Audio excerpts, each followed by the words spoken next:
ازيكم يا شباب، عاملين ايه؟ يا رب كلكم تكونوا بخير. ان شاء الله دورة جديدة هنتكلم فيها عن الجانجو. تمام. ايه كل حاجة في الجانجو هنتكلموا عليها بالويب ابليكيشن. احنا اتكلمنا قبل كده عن الباي ويب ايو. المرة دي إن شاء الله عن الجانجو هندرسه من كله بقى، من أول الصفر لحد ما نبقى إيه، مستوى جونيور فيه. تمام. وهنشتغل على مشاريع قوية إن شاء الله. وبعد المشاريع دي برضو هناخده شوية تريكات كده، إزاي أنقل مستواه من جونيور لانترميديت، بعد كده الأدفانسد اللي هو السينيور. كل الحاجات دي إن شاء الله هناخدوها إيه في خلال الكورس ده.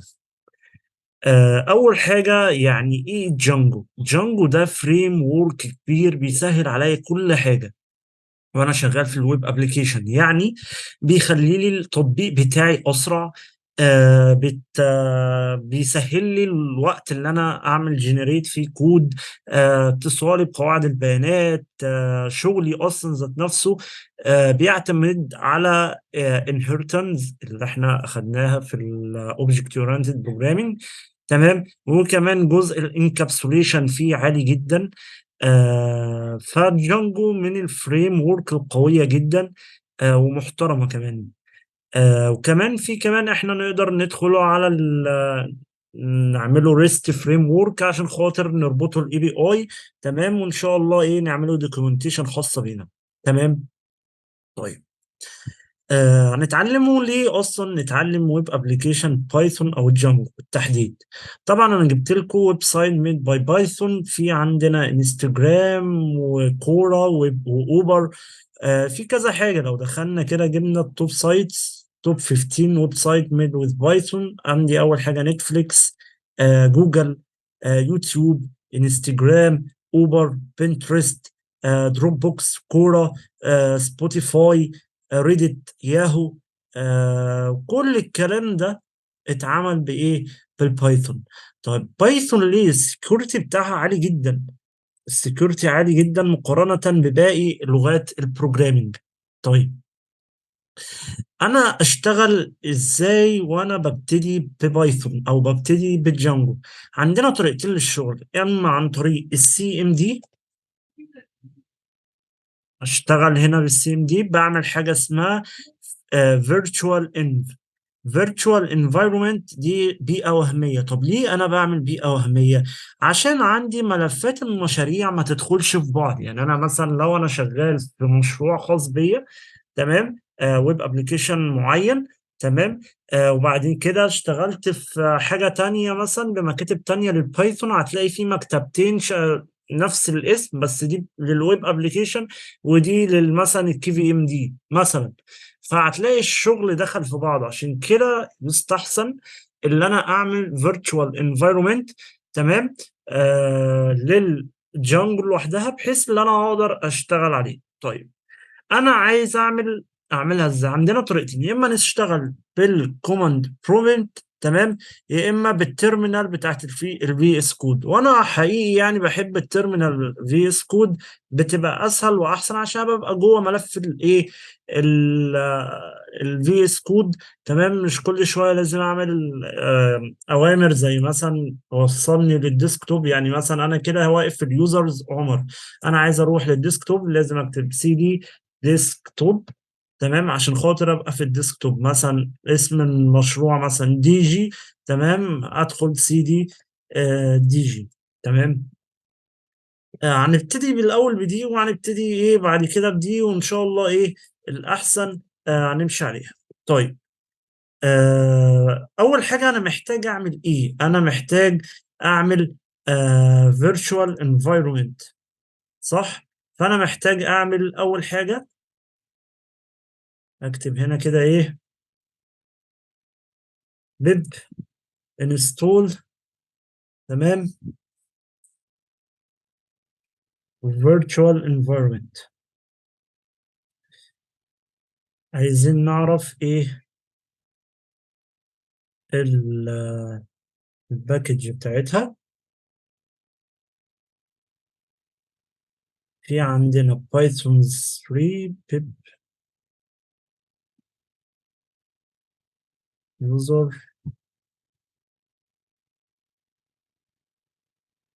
آه، ب- ب- ب- ب-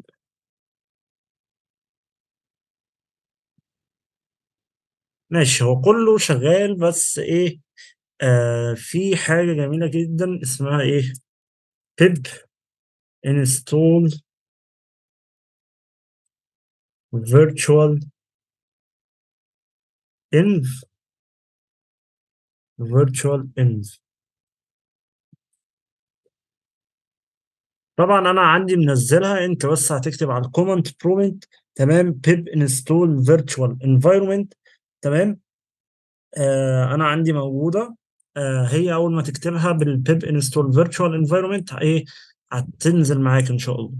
طيب بعد كده، بعد ما انا عملت مثلا فيرتشوال انفايرمنت، محتاج انا اعمل ايه؟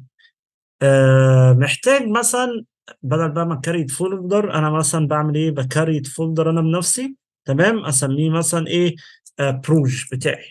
ده اللي ايه، اللي هيبقى فيه ملفات الويب سايت بتاعتي. واجي عند الفيجوال ستوديو، بعمل كده ايه، اوبن فولدر، وبختار الديسكتوب، وبختار بروج بتاعتي. تمام، بعمل سيلكت فولدر كده. بقيت انا دلوقتي على ايه، على الفيرتشوال انفايرمنت، بقيت قصدي على الفولدر بتاعي اللي هو اسمه بروج. تمام، انا ممكن هنا اعمل نيو تيرمينال. التيرمينال بصراحة في الفي اس كود جميلة جدا، وهي دي يعني اللي هنشتغل عليها. يعني مش كل مرة بنحتاج ان انا اجيب الكومنت بروميت عشان اران سيرفر والكلام ده كله. فلما يكون الحاجة كلها في مكان واحد بالنسبة لي اريح. يعني انا كل اكوادي خلاص هننسى الزرار ده. الزرار ده من اول الجانجو ملوش اي استخدام، كل استخدامي هيبقى هنا. تمام. فانا اول حاجة هعملها ايه عشان اكريت بيئة افتراضية. تمام، اكريت بيئة افتراضية ادي لها اسم. زي ايه مثلا؟ مثلا اكتب كده فيرتشوال انف، واسميها وليكن مثلا وراه على طول الاسم، اسميها تيست مثلا. بصوا هنا، ده فولدر البروج فاضي جدا، ما فيهوش اي حاجة. اول ما ادوس انتر، بص ايه اللي بيحصل، بيكريت لي هو فولدر. تمام، اسمه تيست. تيست ده فيه لبس دي كل ما كانت فيها كل الحاجات اللي بتبقى تبع البيب بتاعت البايثون. تمام، وفيها حاجة تانية اسمها ايه، سكريبتس. وفيها ايه، باي ان في دوت سي اف جي. تمام، دي ملفات إيه المشروع بتاعي، البيئة الافتراضية بتاعتي.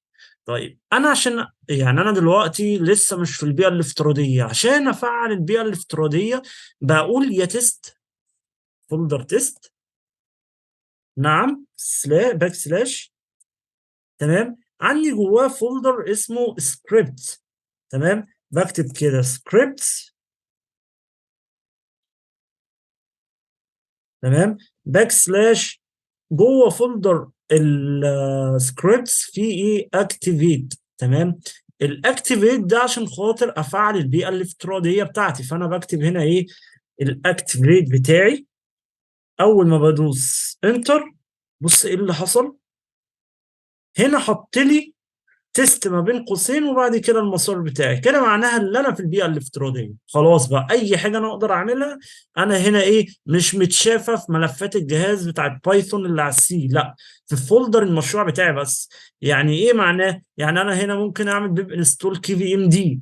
تمام، مش هتنزل على الجهاز، لا، هتنزل في ملفات، في الملف ده اللي هو اسمه لبس، هو ده هينزل هنا.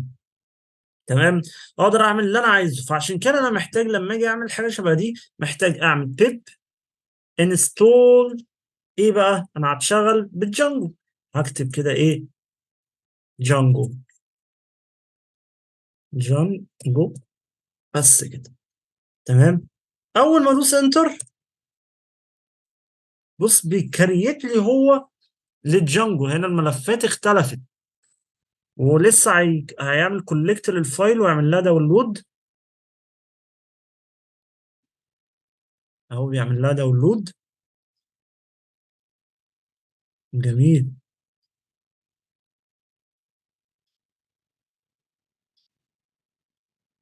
هو انستول كولكت باكج.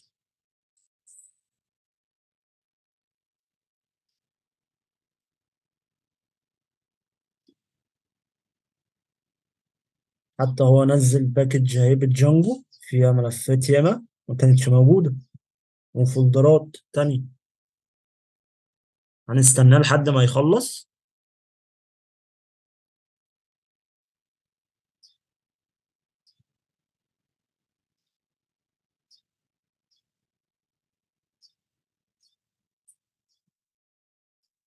عمال ما يعمل داونلود.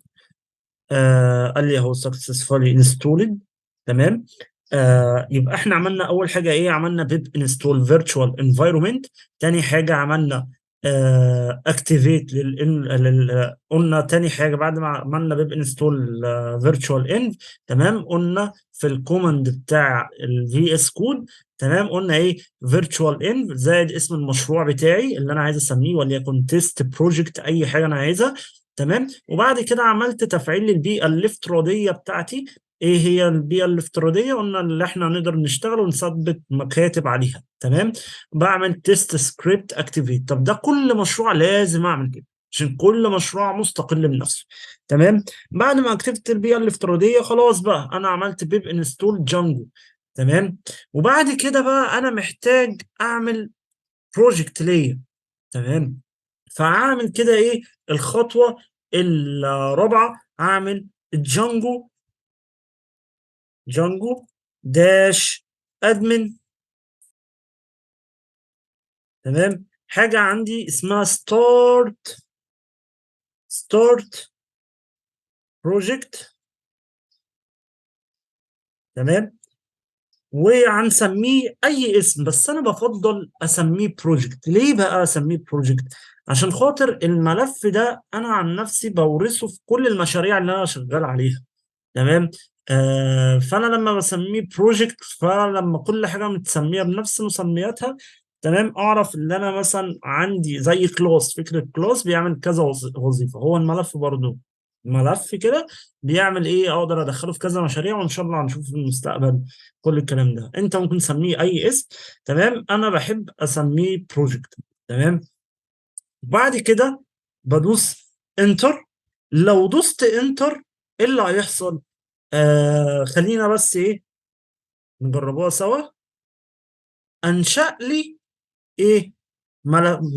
ملف كده لو احنا جبناه من بره كمان عشان تشوفوها.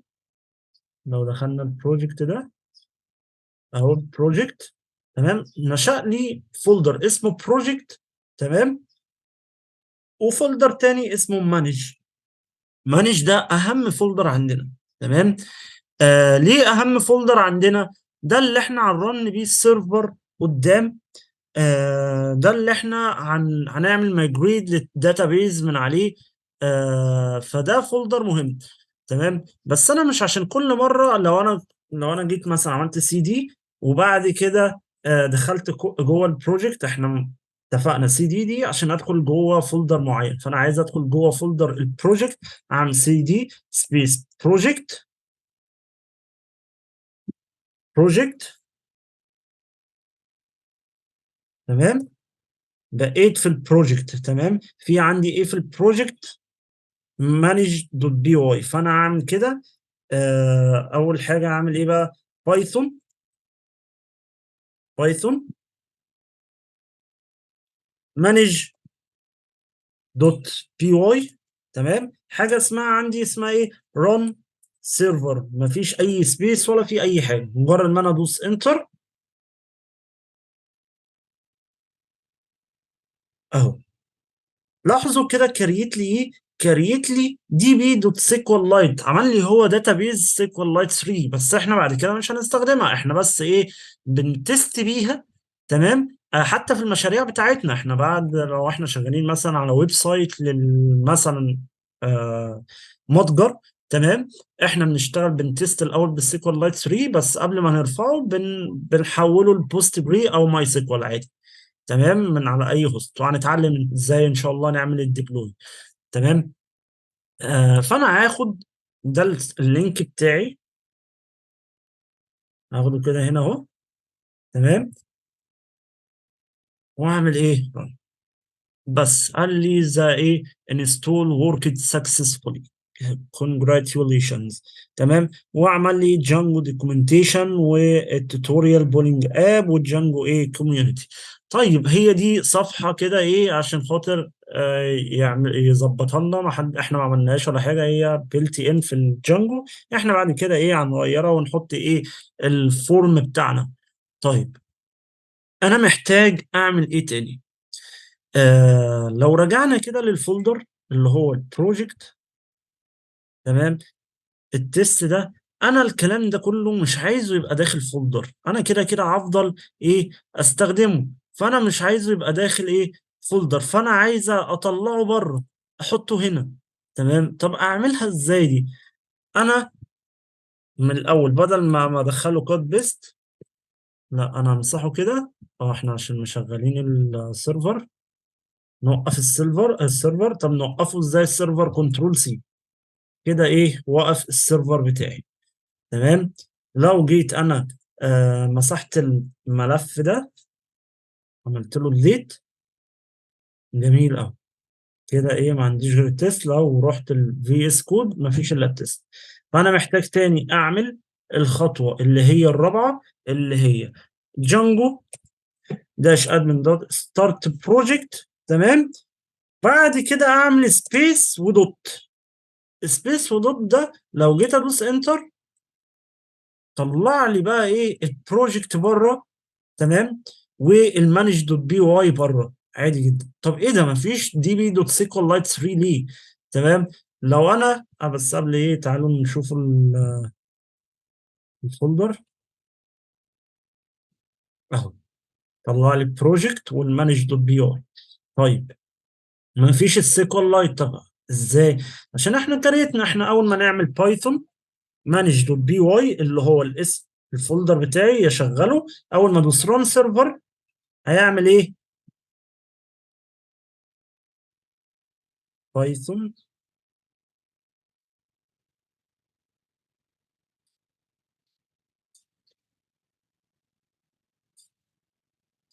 هنا بيقول لي سي يوزر ابديت. اه هنا بيقول لي دايركتوري. يا عم انت واقف في البروجكت. تمام. انا عشان انا الدايركتوري القديم بتاعي لما انا عملت سي دي بروجكت خالص، فانا واقف في البروجكت فهو اصلا مش شايف حاجه زي دي. فانا اعمل ايه عشان اطلع اقف في ملف البروج بقى؟ اعمل سي دي دوت دوت. تمام. فكده انا واقف في البروجكت بتاعي. فانا اول ما اعمل بايثون مانج دوت بي واي ران سيرفر انتر، عمل لي ايه؟ عمل لي الملفات، عمل لي ران للسيرفر بتاعي. وهو لو انا اخدت اللينك وجيت حطيته هنا اهو عادي اهو فتح لي نفس ايه الصفحه. طيب يبقى انا اصلا مش هحتاج دي، احسن لي خليني انا جوه هنا وسط الايه، عشان انا بعد كده يبقى عندي الاكواد بتاعتي فيبقى كل حاجتي في فولدر واحد. طيب بصوا الرساله اللي مطلع لي دي بيقول لي you have 18 unapplied ايه migration. your project may not work probably until you apply the migration. طيب تمام. زي الادمن والكلام ده، دي حاجات ايه بيلت ان فانكشن. تمام. عشان احنا خاطر مسحنا الدي بي سيكوال لايت 3 هي بتتكريت معاه، فعشان كده انا محتاج اعمل ايه استخدم الامر ده بايثون دوت مان بايثون. تمام.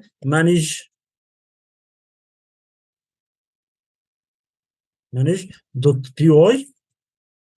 تمام. واعمل حاجه اسمها ايه مايجريت. اول ما استخدم الامر ده عمل لي كله. بص هو بيعمل لي ايه جداول، الجداول اللي هي في الداتابيز. تمام. بس كده اول ما اعمل بايثون تاني مانج دوت بي واي ران سيرفر فتح لي ايه السيرفر عادي جدا. تمام. طيب جوه بقى ايه البروجكت بتاعي في ايه بقى؟ في المشاريع بتاعتي. اول حاجه السيتنج ده العقل المدبر للمشروع بتاعي. يعني ايه الكلام ده؟ تمام. يكون اهم فولدر هنا، انا قبل ما اضيف اي حاجه في البروجكت بتاعي لازم اجي استأذن السيتنج واحطها فيه. تمام. ده السيكريت كي طبعا، ده السكيورتي بتاعنا. تمام. ده ما حدش ياخده بره البروجكت بتاعك. تمام. ودي الالاود هوست هنتكلم عليها. انستولد اب، يعني ايه بقى انستولد اب؟ دلوقتي لو احنا عاملين ايه، جينا موقع، جينا موقع زي ده. بص، في سيرفيس، في تكنولوجي، في اندستريز، كومباني، كيس ستادي، بلوج، كونتاكت، كل الكلام ده عندي عبارة عن اب لوحده. اب اب اب يعني ايه؟ يعني انا كل لما اشوف الموقع بتاعي عامل اناليسز ليه، مثلا هنا السيرفيس، فانا هنا محتاج اعمل زي فولدر البروجكت، اعمل فولدر تاني واسميه ايه، سيرفيس. طيب وهكريت كل الحاجات دي جواه؟ لا، انا هنا بستخدمها عن طريق في امر في بايثون، قصدي في الجانجو ان شاء الله، ايه هنتعلمه المره الجايه، اللي هو بيعمل لي ستارت اب وادي له اسم الاب. تمام. وهو بيشتغل لي على كل الكلام ده. تمام. بس بعد ما اكتب اسمه هنا مثلا اللي هو السيرفيس، كاننا عملنا فولدر اسمه سيرفيس. تمام. حاجه احطه في الانستولد اب هنا، وليكن اسميه كده مثلا سيرفيس بنفس الاسم بتاع الفولدر. تمام. واعمل طبعا ايه، كوما. لو تلاحظوا ان دي عباره عن ايه، ليست. تمام. تمام. ايه تاني؟ ميدل وير، ده حاجه خاصه بالسكيورتي، طبعا اللغه السكيورتي بتاعها عالي جدا. تمام. وهنا التمبلت، دي الحاجات الخاصه بالفرونت اند بتاعتي، يعني انا شغل بتاعي الفرونت اللي هي ال HTML القوالب. فهنا بكتب له الفولدر بتاعي اللي هيخش يشوف منه ايه، الصفحه اللي زي دي. الصفحه اللي زي دي هتبقى جايه لي تصميمها بس فرونت، وانا اللي هشتغل عليها بالباك اند. تمام. يعني هو هيبقى جاي لي الزرار ده موجود وكل حاجه موجوده، بس انا اللي ايه، اللي ببرمجها. وشغل الباك اند شغل تقيل جدا وصعب جدا، بس مجرد من انك تفهم جانجو وتفهم آلية العمل بتاعته هتفهم اي حاجه انت محتاجها. تمام. وان شاء الله ده الداتابيز طبعا، ده مديك الفولدر لو انت، قصدي الويب سايت، لو انت عايز تغير الداتابيز هنتعلمه ازاي نحولها من سيكوال لايت 3 مثلا لبوست جري. تمام. او ماي سيكوال. تمام. وفي اللينك ده برضو ايه مشروحه برضو. تمام. وعندنا الباسورد فاليديشن، هو هنا جانجو جميل جدا مطبق حاجه اسمها الباسورد فاليديشن، عشان قلت لكم لغه السكيورتي بتاعها عالي جدا. طب الطبيعي انها مثلا لما اليوزر بيدخل باسورد حاجات معينه، لا انت لازم تدخله ايه، ما بين كذا لكذا، ولازم من A to Z، ولازم فيها رموز وفيها كذا وفيها كذا، وكابيتال نمبر، قصدي كابيتال تشار، والكلام ده كله اللي بتشوفوه في المواقع هي بتعمله لوحدها، يعني انت مش محتاج تعمله. وطبعا اللانجوج بتاعتنا. تمام. احنا برضو ممكن نغيرها بالتايم زون وكل الكلام ده. تمام. وستاتيك يو ار ال والميديا ستاتيك برضو هنتكلموا عنها ان شاء الله ايه، في فيديوهات منفصله. عشان ما اطولش عليكم، ده الفيديو. بس قبل ما اقفل، احنا خلصنا السيتنج، اليو ار اس، اليو ار ال اس. تمام. ديت شويه حاجات كده ايه، عندنا في الجانجو. ده زي بيبقى يكون فيه ايه، الادمن بتاعي ده عبارة عن الباث بتاعي. يعني ايه الباث بتاعي؟ يعني انا مش هنا، لو جيت دوست على السيرفيس انتربريز، بص لاحظوا هنا بس الكونتنت عامل ازاي. اول ما ادوس على السيرفيس انتربريز، غير اليو ار ال وخلاه الانتربريز سوفت وير ديفلوبمنت. تمام. فهنا احنا كمان عشان خاطر نبقى وصيل الموضوع ده، احنا كمان بنغيرها معاه. تمام. نكتفي لحد كده بهذا القدر، وان شاء الله ايه هنزل لكم فيديوهات على الباقي، وتكون ايه اقصر من كده ان شاء الله، بحيث ايه ما يكونش الموضوع ايه صعب بالنسبة لكم. والسلام عليكم ورحمة الله وبركاته.